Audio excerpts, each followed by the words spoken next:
like we've reached the last section of the solutions problems, redox titrations. In our first example, they explain to us that we can determine the concentration of sulfur dioxide in air by titrating it against a potassium permanganate solution, and they give us a net ionic equation showing the reaction of sulfur dioxide against the permanganate ion in the presence of water. And it asks us to calculate the number of grams of SO2 in a sample of air if 7.37 milliliters of 0.00800 molar potassium permanganate solution are required for the titration. So the first thing we do is determine the number of moles of sulfur dioxide. We could begin with the number of moles of permanganate ion. To do this, we know the number of moles is equal to the molar concentration times the volume. So I begin with the molar concentration of permanganate times the volume of permanganate.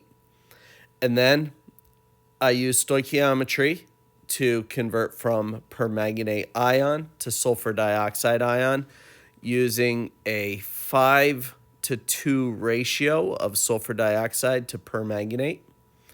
And this allows us to have the number of moles of sulfur dioxide, but we added one more factor to the end because it asks us to calculate the number of grams of SO2.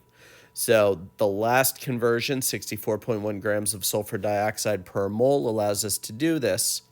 And you can see the breakdown here. We have the moles of permanganate ion, and then the factor for the stoichiometry used to find the grams of sulfur dioxide.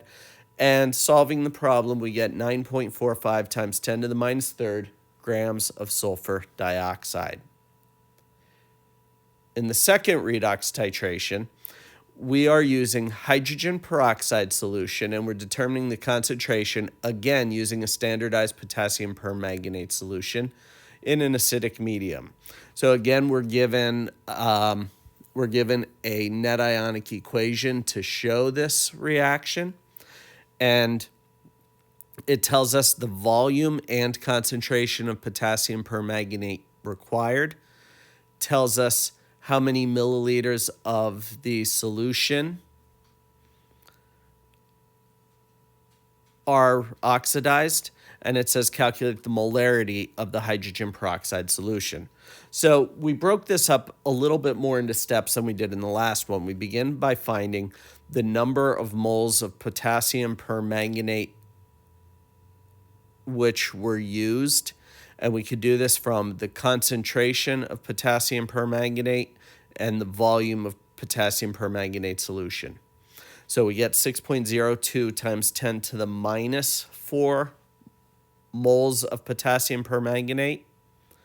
We'll use that to determine the molarity of solution. So we'll take the moles of potassium permanganate, we'll convert it to moles of hydrogen peroxide using the stoichiometric ratio, 5 moles of hydrogen peroxide to 2 moles of permanganate. Moles of permanganate cancel out, and now we have the number of moles of hydrogen peroxide. We'll divide that by the volume of hydrogen peroxide to get the concentration. And the concentration is 6.020 times 10 to the minus 2 molar concentration of hydrogen peroxide.